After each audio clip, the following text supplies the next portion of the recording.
नमस्ते, मैं निशा जैन। जब हम थक जाते हैं तो आराम की ज़रूरत पड़ती है।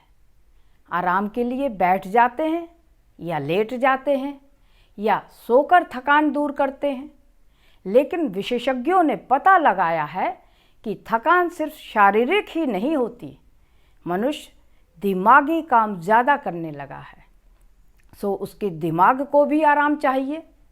वह भावुक भी होता है, सो इससे उपजे तनाव के कारण भी उसे खास किस्म के आराम की ज़रूरत पड़ती है। लेकिन अभी आम तौर पर सभी को यह बात पता ही नहीं होती कि उन्हें शारीरिक आराम के अलावा दूसरे तरह के आरामों की भी ज़रूरत होती है।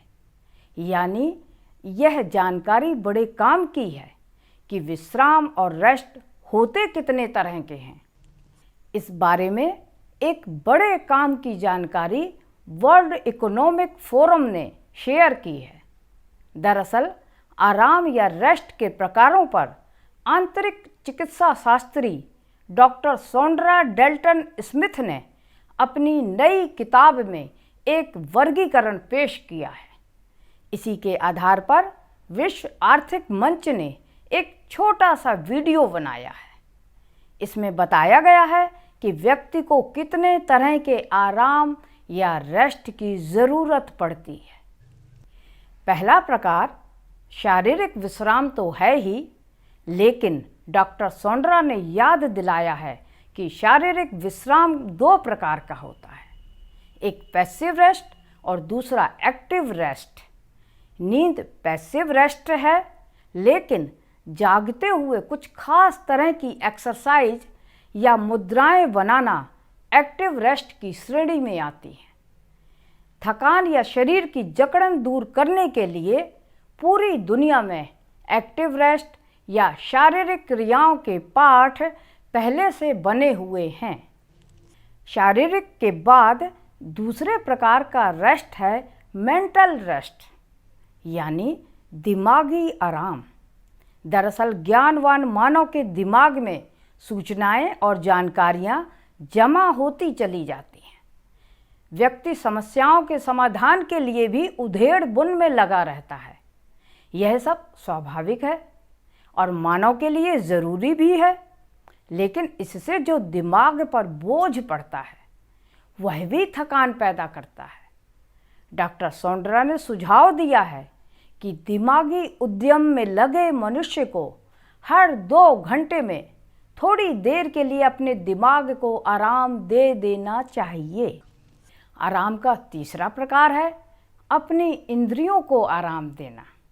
मनुष्य की 5 इंद्रियां भी थकती हैं और उन्हें भी आराम की ज़रूरत पड़ती है, खास तौर पर आँख और कान। आधुनिक जीवन में कंप्यूटर स्क्रीन की तेज उत्सर्जन आँखों को बहुत थका रही है, इसलिए आँखों को बीच बीच में आराम चाहिए। उसी तरह चारों तरफ का शोर हमारी ऑडियो सेंसरी ऑर्गन यानी कान के पर्दे को थका देता है। घर पर टीवी का शोर, सड़कों पर भीड़ और वाहन, कार्यस्थलों और दफ्तरों में मशीनों और लोगों की ऊंची आवाज़ का शोर कान को थका रहा है। इतना ही नहीं, ईयरफोन के लगातार इस्तेमाल से भी इस सेंसरी ऑर्गन पर थकान का बोझ पड़ता है। यानी इस मामले में भी लगातार शोर से बचने और बीच बीच में आराम का सुझाव है। सुंदर रचनाएं देखना चौथे प्रकार का आराम है। दरअसल आधुनिक मनोवैज्ञानिकों ने एक नई बात पकड़ी है। जो लोग समस्याओं के समाधान के लिए सोच विचार का काम करते हैं या जिन्हें ब्रेन स्टॉर्मिंग यानी बुद्धि उत्तेजक आयोजनों में भाग लेना पड़ता है, इससे एक विशेष प्रकार की मनोस्नायुविक यानी साइकोन्यूरोलॉजिकल थकान आती है। डॉक्टर सोंड्रा ने सुझाया है कि इस प्रकार के विश्राम के लिए प्रकृति को निहारकर, संगीत सुनकर, चित्रकारी और अच्छी फिल्में देखकर यह थकान दूर होती है। यहाँ यह याद दिलाया जा सकता है कि आजकल कार्यस्थलों को पेंटिंग्स और दूसरी कलाकृतियों से सजाया जाता है। इन्हें देखकर पेशेवर तबके के लोगों को इस खास किस्म की थकान से भी कुछ आराम मिल जाता है। डॉक्टर सोंड्रा ने आराम का 5वां प्रकार बताया है, इमोशनल रेस्ट। दरअसल अपनी भावनाएं व्यक्त न किए जाने से भी दिमाग पर बोझ पड़ता है, एक प्रकार की थकान पैदा होती है। इस प्रकार के रेस्ट के लिए व्यक्ति को अपनी भावनाएं व्यक्त करने के मौके तलाश करते रहने चाहिए। इमोशनल रेस्ट की तरह ही एक और आराम की ज़रूरत होती है। यह 6ठे प्रकार का रेस्ट है, सोशल रेस्ट या सामाजिक विश्राम। खास तौर पर सामाजिक संबंधों की जटिलताओं के कारण इसकी ज़रूरत पैदा हो जाती है।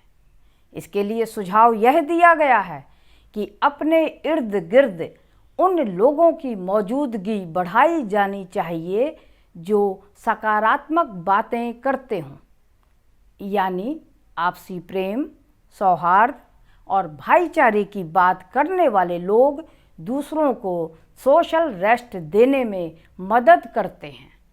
डॉक्टर सोंड्रा ने आखिरी और 7वां विश्राम स्पिरिचुअल रेस्ट बताया है।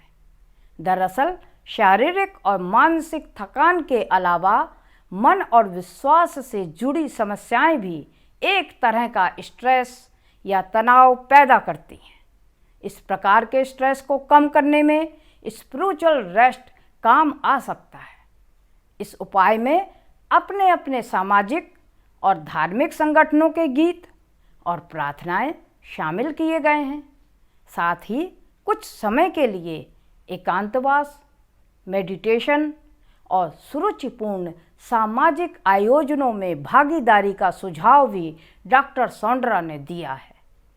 उम्मीद है कि डे टू डे साइकोलॉजी का यह एपिसोड आपको पसंद आया होगा। हम फिर मिलेंगे एक नए विषय के साथ। धन्यवाद।